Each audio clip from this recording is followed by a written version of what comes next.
Assalamualaikum warahmatullahi wabarakatuh. Pada hari ini kita akan mempelajari tentang polisakarida. Polisakarida adalah salah satu bagian dari karbohidrat yang dimana tersusun dari monosakarida dengan rantainya lebih daripada 19 rantai monosakarida. Nah, di sini nantinya di mana monosakarida itu sudah kita pelajari pada bagian sebelumnya. Nah, monosakarida itu bermacam-macam gitu kan ya. Ada yang nantinya dia merupakan golongan pati, kita sebut dengan pati. Kemudian ada yang termasuk ke dalam golongan selulosa dan ada juga yang termasuk ke dalam golongan hidrokoloid. Jadi saya ulangin lagi bahwasanya yang namanya polisakarida itu adalah merupakan monomer monosakarida dengan polimerisasinya lebih panjang dibandingkan dengan oligosakarida dan terikat dengan ikatan glikosidik. Jadi masih ikatannya adalah ikatan glikosidik. Jadi karbohidrat itu ikatan yang terjadi antara satu monosakarida dengan monosakarida yang lainnya itu adalah ikatan glikosidik. Nah, biasanya satu monosakarida dengan monosakarida yang lainnya dalam sebuah polimer itu disebut dengan monomer. Begitu ya. Jadi apa yang menjadi molekul terkecilnya itu kita sebut dengan monomernya.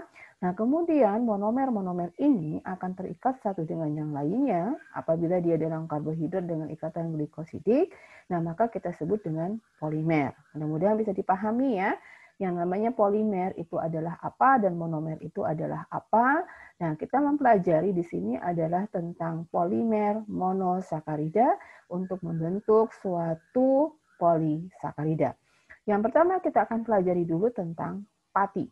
Mungkin kalian sudah bisa memahami atau pernah mendengar istilah yang namanya pati itu apa sih begitu ya. Nah, bisa jadi kalian pernah mendengar kata tapioka, maizena gitu kan ya, atau pati beras atau pati gandum begitu ya, atau sagu. Nah, maka yang saya sebutkan ini itu adalah kita kriterianya adalah pati. Jadi bentuknya memang seperti tepung begitu ya, tetapi nantinya pati dengan tepung itu adalah sesuatu hal yang berbeda. Karena yang namanya pati itu kita mengambil bagian sari patinya saja, sedangkan bagian dari seratnya itu kita buang atau bagian ampasnya kita buang, sedangkan apabila kita sebut dengan tepung, maka nantinya baik seratnya, baik patinya menjadi satu kesatuan. Nah, wujudnya bentuknya kayak tepung semua, begitu ya. Jadi ini adalah pati. Nah, pada saat ini yang kita akan pelajari itu adalah pati dalam struktur kimianya adalah seperti apa. Nah, maka yang namanya pati, gitu kan ya, merupakan suatu polimer. Nah, tadi sudah saya katakan bahwasanya di awal tadi yang namanya polimer itu adalah susunannya terdiri dari monomer, maka kita sebut dengan polimer. Nah, saya katakanlah misalnya begini. Ya, saya cari tanya dulu. Nah, begini. Ini satu monosakarida. Ini satu monosakarida, katakanlah monosakarida itu kan ada glukosa, ada fruktosa, ada manosa, ada galaktosa, mudah-mudahan bisa sudah dihafali. Katakanlah misalnya saya punya 3, gitu ya. Maka di sini kan ada ikatan glikosidik, ini ada ikatan glikosidik. Nah, maka ini kita sebut dengan yang namanya satu monosakarida kita sebut dengan monomer. Nah, monomer ini apabila nantinya kita gabungkan terdiri dari beberapa monomer, atau di sini dalam hal ini monomernya adalah monosakarida, maka kita sebut nantinya ini menjadi, kalau bentuknya jumlahnya banyak sekali gitu ya, lebih daripada 20, maka kita sebut dengan menjadi suatu polimer. Nah, karena ini polimernya adalah merupakan dari sakarida, maka kita sebut dengan polimer ataukah polisakarida. Begitu ya. Ini kita sebut nantinya menjadi polisakarida. Karena dia lebih daripada 20 atau lebih daripada 19 jumlah sakaridanya atau jumlah monosakaridanya. Nah, untuk pati nantinya begitu kan ya. Jadi untuk pati bahwasanya yang namanya monomernya itu gitu kan ya, itu terdiri dari glukosa. Nah, monomernya glukosa ya. Jadi C6H12O6 yang merupakan polihidroksialdehid. Dia akan terikat dengan ikatan glikosidiknya adalah 1,4 begitu ya. Di sini kita lihat ikatan glikosidiknya adalah 1,4. Nah, kemudian dan juga alfa 16. Ingatin ada kata alfanya, artinya monosakarida atau glukosa yang digunakan itu bentuknya adalah alfa, begitu ya. Jadi bentuknya nantinya kita sebut dengan ikatan glikosidik yang terjadi pada polimer pati itu adalah alfa. Oke ya. Nah, maka selanjutnya kita bisa lihat di sini di dalam pati itu nantinya polimernya itu terdiri dari apa? Ada yang bentuknya adalah amilosa, ada yang bentuknya adalah amilopektin. Jadi, karena dia merupakan satu polimer, dia gabungan antara amilosa dan amilopektin. Amilosa itu adalah polimer linier. Namanya juga linier ya. Linier itu artinya lantai lurus aja bentuknya seperti ini. Polimer linier. Dengan ikatan glikosidiknya itu adalah alfa 14. Dan monomernya itu semuanya glukosa. Ingatin ya, semua monomer dari pati itu adalah glukosa. Nah, ada pun yang namanya amilopektin, itu polimernya yang ada yang liniernya, ini bedanya nanti ada yang liniernya, merupakan ikatan glikosidiknya adalah alfa 14, dengan unit glukosa juga sebagai monomernya, tapi bedanya dengan amilosa itu adalah ada rantai cabang, 16. Di sini katakanlah bercabang, itu ya rantai lurus lagi. Nah, maka kalau bentuknya kayak begini menjadi amilopektin. Kalau bentuknya lurus itu menjadi amilosa. Gitu ya, ini namanya amilosa. Nah, kalau nantinya dia bercabang, itu namanya yang amilopektin ini. Oke? Nah, ini struktur kimianya. Gak usah takut ya. Ini sebenarnya glukosa, ini glukosa, ini glukosa, ini juga glukosa. Tapi bentuknya seperti Howard, tetapi ini ada lagi istilah yang lain, tapi saya tidak akan mengajarkan itu. Kayak semacam kursi, itu kan ya bentuknya. Atau perahu gitu ya, bentuknya seperti itu. Tapi kurang lebih adalah sama. Nah, di sini ada ikatan glikosidiknya. Ini adalah amilosanya, begitu ya. Ini adalah amilosanya. Nah, kita bisa melihat di sini ikatan alfa 14. Ini sebenarnya lurus, linier, ya. Tapi dalam kenyataannya nanti kayak dia seperti melingkar. Tapi sebenarnya dia tidak punya ikatan cabang alfa 116. Ini namanya amilosa.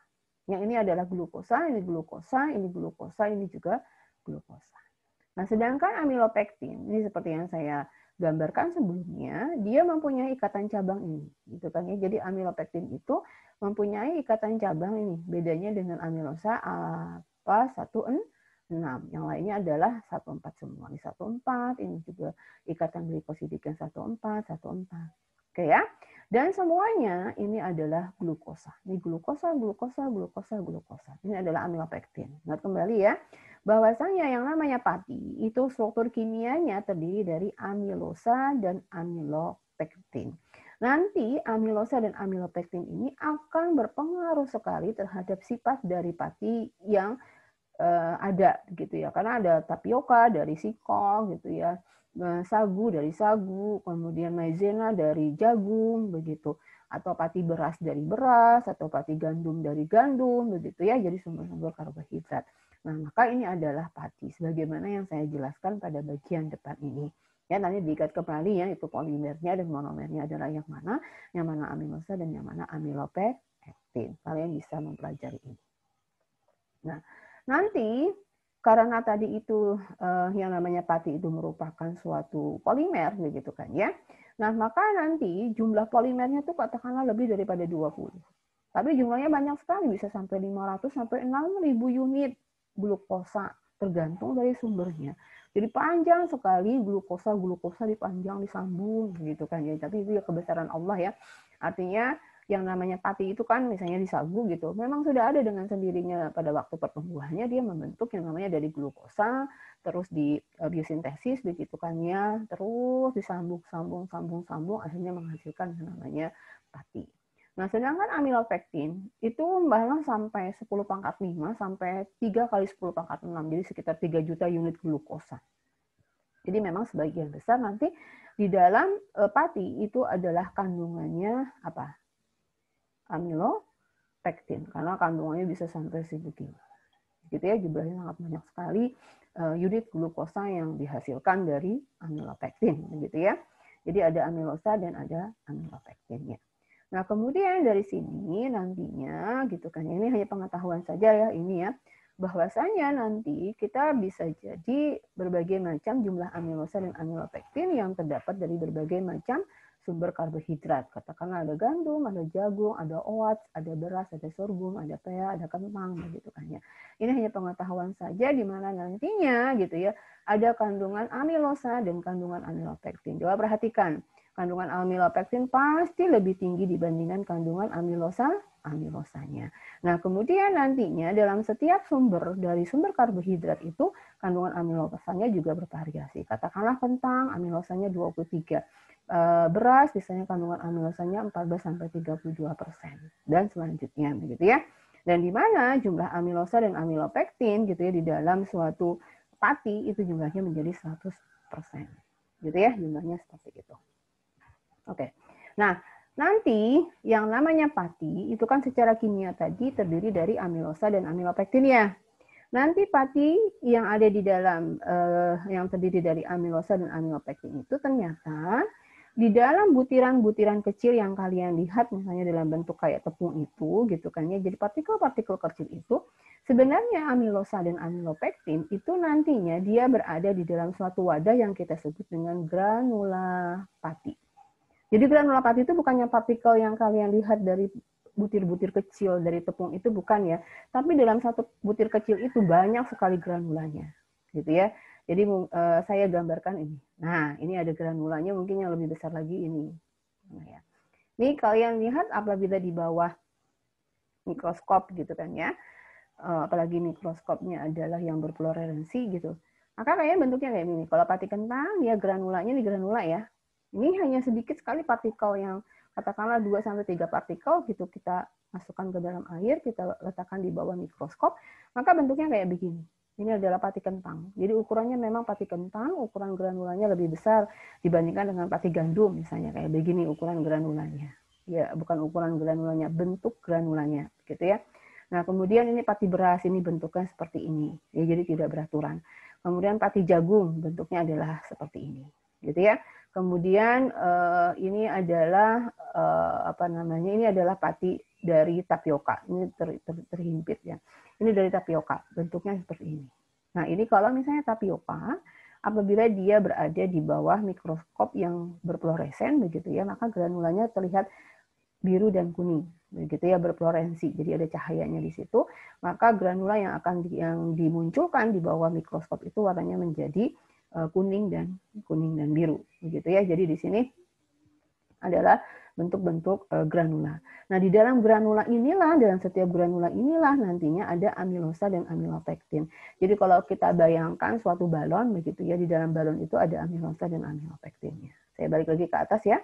Nah, disinilah nantinya amilosa dan amilopektin itu ada di dalam suatu wadah yang nanti wadahnya kita sebut dengan granula pati. Begitu ya. Nah, granula pati ini nanti terdiri dari beberapa lapisan, ada yang kristal, ada yang amorf. Gitu ya. Mungkin nantilah kalian paling enggak hafalin dulu. Ada yang kristal dan ada yang amorf gitu kan ya, di mana dia antara kristal dan amorf itu saling selang-seling gitu ya dalam granula yang kita sebut dengan leukoplas. Saya gunakan ini ya. Jadi ini dalam satu granula. Nah, dalam satu granula ini gitu kan ya. Nanti ini adalah selang-seling. Ada yang merupakan kristal, ada yang bagian putihnya merupakan amorf. Mungkin ini saya lihat sini ya. Ini bagian amorfnya yang warna hitam ini namanya amilopektin. Jadi tersusunnya begitu di dalam suatu granula pati. Gitu ya. Jadi ini bagian amorf, ini bagian kristalin. Bagian amorf itu sebagian besar adalah amilosa. Sedangkan bagian kristalin sebagian besar adalah apa ini? Ini adalah coba ada ikatan cabangnya ya kayak anggur gitu ya. Maka ini disebut dengan apa? Dengan amilopektin. Nah, ini namanya kalaunya selang-seling seperti ini istilahnya namanya apa tadi? Leukoplas. Gitu ya. Jadi granula yang dimana terdiri dari lapisan-lapisan kristalin dan amorf begitu yang kita sebut dengan leukoplas. Nah, di mana nantinya leukoplas ini gitu kan ya, di mana titik pusatnya itu kita sebut dengan hilum. Nah, hilum inilah kalau misalnya kita ada di dalam tanaman, misalnya katakanlah sumber karbohidrat misalnya beras gitu ya. Pada saat di awal dia tumbuh menghasilkan beras itu paling titik awal gitu kan ya, titik itu yang saya gambarkan di sini, ada titik awalnya di sini gitu ya, titik awalnya di sini gitu, katakanlah di sini gitu ya. Nanti dia akan semakin membesar, semakin banyak, membentuk satu granula. Nanti membentuk lagi satu granula, membentuk lagi satu granula. Jadi ini yang di sini namanya hilum gitu ya. Hilum itu ya bagian titik awal gitu kan ya dari suatu pertumbuhan untuk menghasilkan yang namanya pati. Jadi dari hilum itu nanti kita akan menghasilkan amilosa, amilopektin, kemudian sampai membentuk sebuah granula. Maka kita sebut di sini hilum itu adalah inti dari granulanya. Ya. Jadi ada di dalam sebuah granula. Karena mau tidak mau nanti struktur kimia dari amilosa dan amilopektin ini akan mempengaruhi sekali sifat-sifat fisik dari si pati itu sendiri. Begitu ya. Nah, ini tadi itu leukoplasnya, kemudian ini granulanya, begitu ya, berbagai macam dari pati yang kita hasilkan. Nah, dari sifat yang di mana yang namanya amilosa dan amilopektin itu ada di dalam sebuah granula, maka kita mengenal nantinya gitu kan ya, ada suatu istilah yang namanya gelatinisasi. Bisa menggel kan, kemarin saya sebutkan salah satu dari sifat karbohidrat atau fungsi karbohidrat itu adalah bisa untuk membentuk gelling. Gitu ya, ada efek gelling nantinya. Nah, maka ternyata dari granula tadi, nah ini nanti kalian praktikumkan gitu kan ya. Kalian punya pati, kemudian kalian masukkan ke dalam sedikit air gitu kan ya. Nanti kalau airnya lebih banyak lagi nanti akan lebih encer kalau kalian seperti itu. Kalian masukkan pati, katakanlah tapioka kah gitu kan ya, pati beras kah begitu ya, ataukah pati jagung kah, maizena begitu ya, atau sagu. Kalian masukkan. Kemudian kalian panaskan, nanti pelan-pelan gitu kan ya. Kalau yang kalian lihat nantinya bentuknya kayak gel, kayak lem gitu ya, orang bikin lem kan begitu ya. Atau orang bikin masak nasi kan juga begitu sampai dia menggel. Nah, pada satu saat nantinya granula pati ini karena terus-terusan masuk air gitu kan ya, karena semakin membuat gelling, semakin membesar, akhirnya dia pecah. Nah, pada saat dia pecah inilah yang namanya gelatinisasi. Kita sebut dengan gelatinisasi. Jadi nantinya pada proses gelatinisasi ini pati tadi gitu ya, yang dimana dia berada di dalam sebuah granula pati, apabila dipanaskan di dalam air maka granula patinya menjadi membengkak sampai batas tertentu dan sampai granulanya akhirnya menjadi pecah. Maka inilah yang nanti kita sebut proses gelatinisasi. Kalau sudah pecah, kalau makanan biasanya sudah matang gitu kan ya. Tapi kalau misalnya kita memasukkan itu pati saja dalam bentuk kayak tepung tadi ya, masukkan ke dalam air kan menjadi menggel. Tapi kalau misalnya makanan, misalnya singkong kalian rebus gitu ya, atau kalian kukus begitu, kan tidak kelihatan menggelnya bagaimana. Kalian biasanya menyatakannya, oh ini singkongnya sudah matang begitu kan ya, atau oh ini nasinya sudah matang atau belum. Nah kalau misalnya nantinya, misalnya kalian masak nasi nih, kalau kalian nantinya memberhentikan pemanasannya, ternyata si nasinya ini belum seluruhnya menggelatinisasi, nih belum menggelatinisasi, maka nanti si beras yang kita makan itu kayak ada, kok masih mentah ya, kayak gitu kan ya. Atau kalau singkong yang kita makan, kok masih keras ya, gitu kan ya. Nah ini adalah satu efek di mana memang harus terjadi gelatinisasi secara keseluruhan dari pati-pati atau dari granula-granula pati yang ada di dalam suatu sumber karbohidrat. Begitu ya. Karena dengan dia pecah, begitu, akhirnya dia amilosa dan amilopektinnya itu keluar, begitu kan ya, dari si granula patinya ini kan akan keluar gitu kan ya, terjadi hidrolisis pati kan. Nah maka disinilah nantinya gitu kan ya akan menyatakan bahwasanya makanan itu yang merupakan sumber karbohidrat itu bisa kita nyatakan sebagai dia membentuk gel ataukah dia sudah matang atau sudah masak seperti itu ya. Nah itu yang bisa kita pahami. Nah, disinilah di mana proses gelatinisasi ini merupakan sesuatu hal yang sangat penting kita pelajari untuk memahami pati itu sifat fisiknya adalah seperti apa. Tapi saya tidak terlalu banyak ya, karena ini pelajarannya adalah kimia. Nah, di mana suhunya yang terbentuk biasanya untuk gelatinisasi ada yang suhunya 75 derajat Celcius, ada yang 58 sampai 66 derajat Celcius ya, tergantung dari ukuran granulanya, tergantung nanti bentuk partikelnya yang seperti apa, kemudian juga kandungan amilosa dan amilopektinnya bagaimana, begitu ya. Nah, itu akan mempengaruhi sekali terhadap suhu gelatinisasi. Jadi pada suhu kapan, begitu kan ya, bahwasanya si pati ini sudah mulai tergelatinisasi. Oke ya. Nah, secara singkat saja saya tambahkan sedikit ini, Kenapa kita perlu mempelajari pati gitu kan ya, dan salah satu polisakarida? Karena yang namanya pati itu gitu kan ya, apabila sudah tergelatinisasi, maka kita bisa menghasilkan yang namanya produk-produk instan yang bersumberkan karbohidrat. Yang namanya yang instan, yang namanya nasi instan, yang namanya puding instan begitu kan ya. Atau yang lainnya yang namanya instan tapi asalkan sumbernya adalah karbohidrat ataukah polisakarida ataukah pati dalam hal ini gitu ya. Nah, maka nantinya dia disebut instan. Kayak katakanlah mie instan begitu.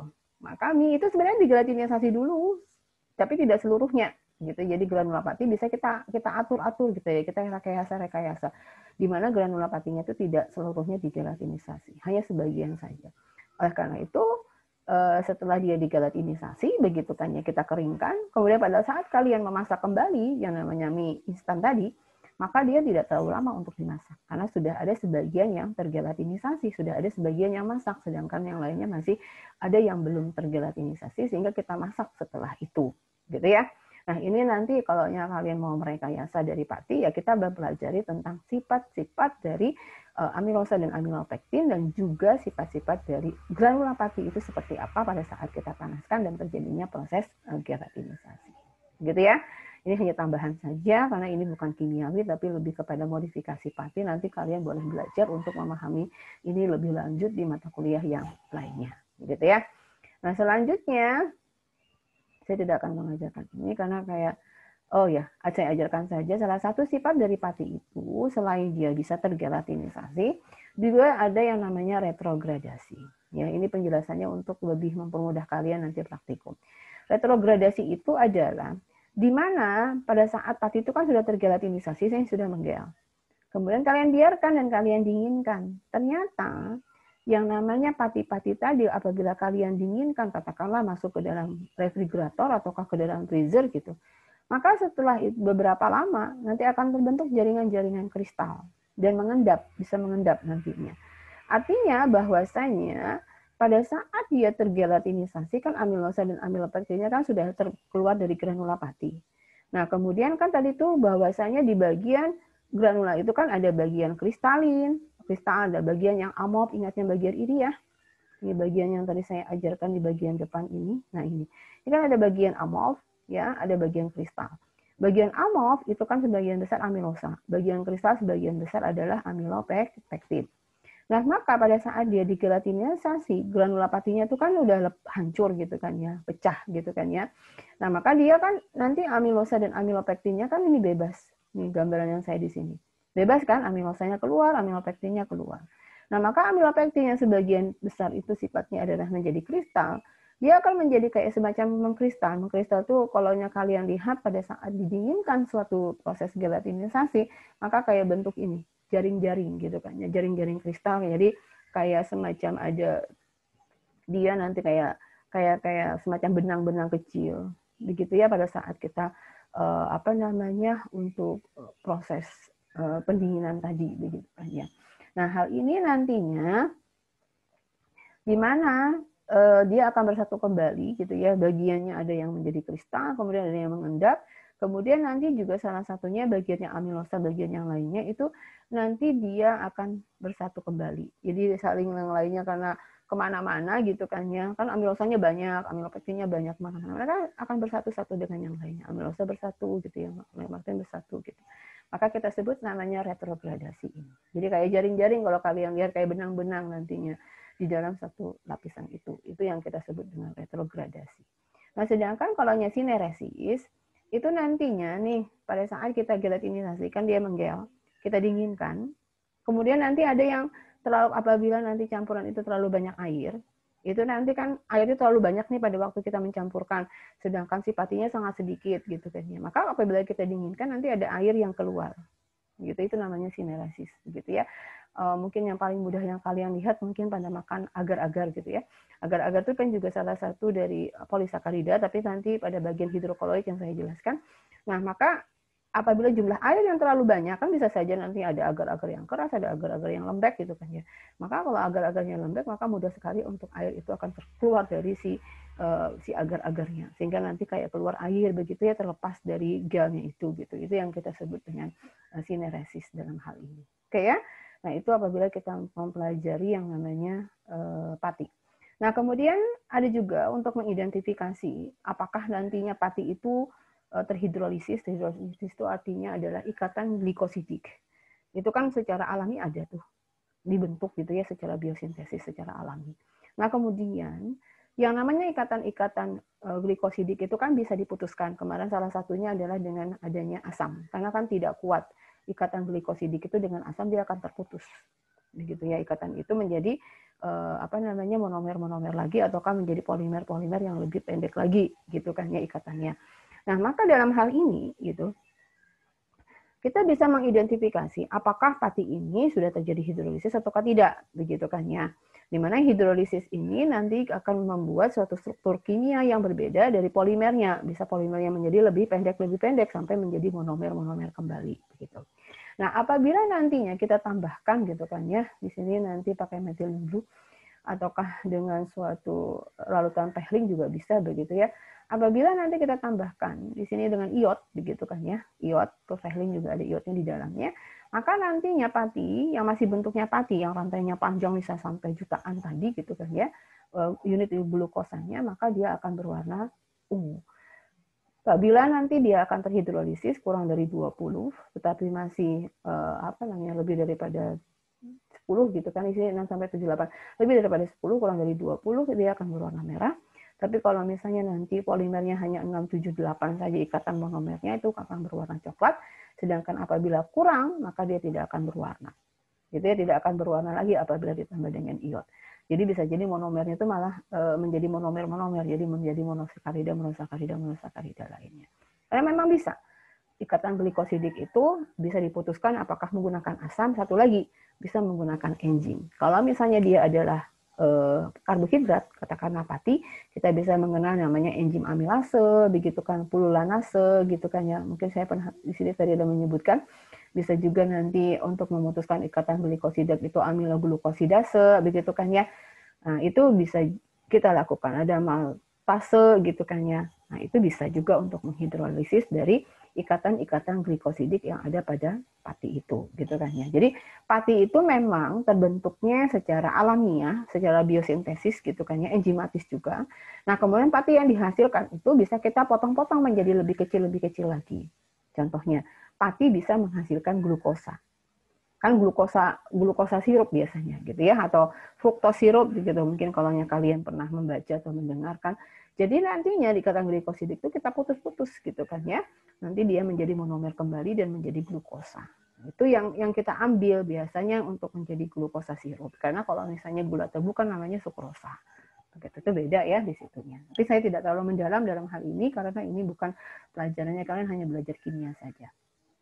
Oke, yang kedua dari golongan polisakarida, ya, yang pertama kan tadi pati, yang kedua adalah selulosa. Kalian harus mengenal yang mana yang namanya pati, yang mana namanya selulosa, supaya jangan tertukar-tukar, gitu ya. Jadi pada saat kalian nantinya mempelajari yang lebih lanjut lagi di dalam pelajaran kita, begitu kan ya, kalian sudah tahu, oh ini pati, oh ini adalah selulosa.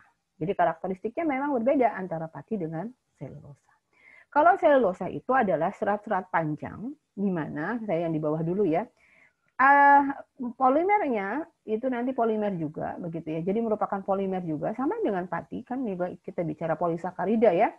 Tetapi monomernya dia adalah alpha, beta maksud saya, gitu ya.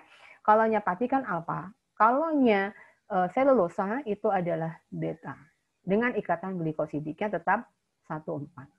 Nah, oleh karena itu, pada saat kita mempelajari tentang monosakarida, penting sekali untuk memahami yang mana yang beta, yang mana yang alpha. Karena nantinya strukturnya beda sekali. Kalau kalian bicara pati, ya kayak tapioka begitulah, sama ya. Tapi kalau kalian bicara selulosa, contohnya, daun-daunan banyak selulosanya, sayur-sayuran banyak selulosanya, kulit-kulitan banyak selulosanya, kulit buah ini, kulit buah itu, gitu kan ya. Kemudian tandan kosong kelapa sawit itu banyak selulosanya. Kemudian apalagi banyak yang bukan merupakan pati. Begitu ya. Jadi selulosa itu di mana di dalamnya itu merupakan jaringan ini, ya. Biasanya selulosa itu akan bersama-sama, ada yang hemiselulosa, ada yang pektin, ada yang lignin, begitu ya. Di mana akan memperkuat suatu jaringan di dalam sel tanaman. Jadi bentuknya biasanya daun atau juga di batang begitu kan ya. Atau katakanlah misalnya cangkang sawit sama tandan kosong kelapa sawit. Yang mana yang banyak ligninnya? Ligninnya itu banyak di cangkangnya. Gitu ya, nanti kalian akan pelajari. Ada yang hemiselulosa, ada yang pektin, ada yang lignin. Dia bergabung jadi satu. Nah, yang pasti secara struktur kimianya yang namanya selulosa itu adalah beta.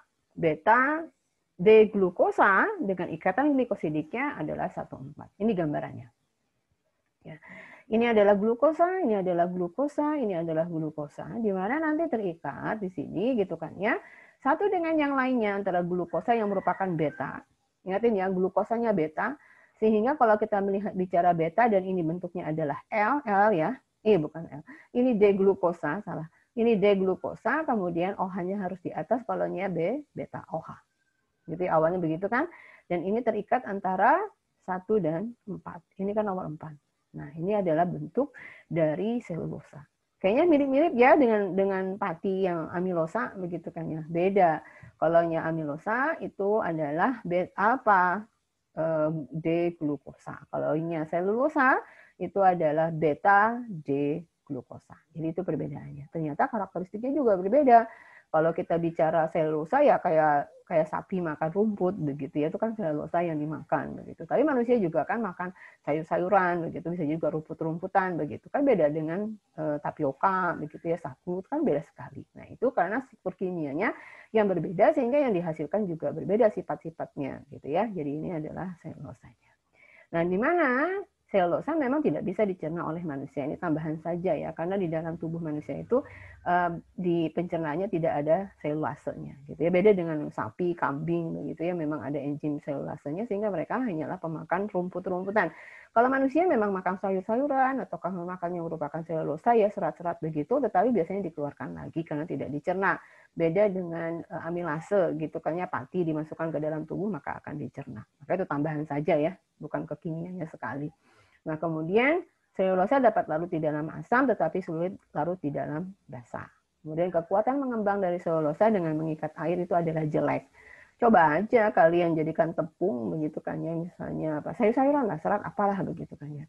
Kemudian kalian tambahkan dengan air, beda dengan pati. Kalau pati menjadi menggel, kalaunya selulosa ya dia tidak bisa mengikat air gitu kan ya. Kayak begitu-begitu aja, tidak ada proses gelatinisasi di dalamnya gitu ya. Nah, kemudian nantinya bisa memang terjadi interaksi hidrofobik gitu ya. Interaksi hidrofobik itu artinya beberapa senyawa-senyawa yang memang tidak suka dengan air begitu kan ya. Kemudian terbentuk jembatan hidrogen. Hanya interaksi saja dan dia tidak bisa membentuk gel sebagaimana yang ada di dalam pati. Ya, bedanya itu ya. Secara struktur kimianya beda, sifat fisiknya juga beda, begitu ya. Itu kondisi selulosa dan kondisi dari pati. Nah, akan tetapi yang namanya selulosa, nah ini nanti kalian bisa lihat gitu ya, bisa kita modifikasi. Ya, modifikasi dari selulosa, katakanlah misalnya kita modifikasi bagian OH yang ada di sini gitu ya, yang banyak pada karena kan polihidroksi juga sama ya, selulosa juga polihidroksi gitu kan ya. Ini adalah polihidroksinya aldehid karena ini merupakan glukosa begitu ya. Jadi banyak hidroksilnya banyak.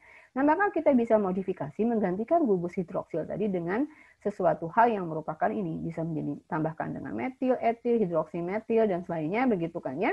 Sehingga nantinya dia bisa membentuk suatu senyawa, salah satu contohnya misalnya kalian pernah mendengar ya, karboksimetil selulosa. CMC ini kayak tepung nantinya kalau kalian lihat kayak tapioka dan dia bisa menggel. Begitu kan ya, karena digantikan gugus OH-nya dengan gugus karboksi metil atau yang kita sebut juga dengan asetil. Makanya ini kondisi struktur kimianya menjadi seperti ini. Ya, ini menjadi apa? Ini ditambahkan karboksimetil, ini adalah karboksimetil menjadi karboksimetil selulosa. Jadi dari selulosa itu kita gantikan gugus OH-nya dengan menggunakan karboksimetil. Maka dia menjadi sesuatu senyawa yang hampir mirip dengan pati. Begitu ya, hampir mirip nanti struktur fisiknya, tapi struktur kimianya memang tetap saja dia merupakan beta 1,4 gitu ya, dari glukosa. Masih tetap sama ini ya, backbone-nya masih sama, backbone itu artinya inti dari polimer itu masih tetap sama, tetapi dia hanya menggantikan gugus OH, ternyata sifatnya menjadi berubah. Oke, itu salah satu turunan dari selulosa yang kita modifikasi. Nah, kemudian di dalam tadi dikatakan bahwasanya Secara alamiah, yang namanya selulosa itu dia bersama-sama nantinya. Artinya dia berdekatan dengan, di dalamnya ada selulosa, pasti ada hemiselulosa, ada lignin dan ada pektin. Jadi kalau misalnya ada kulit jeruk nih, kulit jeruk itu nanti ada yang di dalamnya itu kandungannya selulosa, hemiselulosa, lignin dan pektin. Tinggal nanti komposisinya beda-beda. Misalnya kulit pisang kayak apa, kulit jeruk kayak apa, begitu kan ya. Kalau misalnya kulit rambutan bagaimana, kemudian kulit durian bagaimana gitu kan ya. Itu semuanya adalah selulosa yang di dalamnya ada hemiselulosa, ada lignin dan ada pektinnya. Nah, kita akan mencontohkan yang hemiselulosa, yaitu senyawa-senyawa yang dia lebih larut ke dalam alkali tetapi sulit larut di dalam asam. Beda ya dengan yang selulosa. Kalau selulosa tadi apa? Dia larut di dalam asam tapi sulit larut di dalam basa. Kebalikannya. Kalau hemiselulosa dia bisa larut dengan baik di dalam alkali. Alkali itu adalah basa tetapi sulit untuk larut di dalam asam. Nah, itu bisa nanti kita mengambil bagian selulosanya, bagian hemiselulosanya ditinggal, itu bisa seperti itu. Atau mengambil bagian hemiselulosanya, bagian selulosanya ditinggal, karena karakteristiknya juga berbeda. Di mana hemiselulosa itu struktur kimianya ternyata merupakan polimer yang sifatnya heterogen. Nah, kenapa jadi heterogen? Beda dengan selulosa. Kalau selulosanya adalah homogen. Kenapa saya sebut dengan homogen? Karena sama, ini adalah alpha D glukosa, ini alpha D glukosa, ini alpha D glukosa, ini alpha D glukosa, dan selanjutnya semuanya adalah alpha D glukosa. Jadi hanya satu, homogen.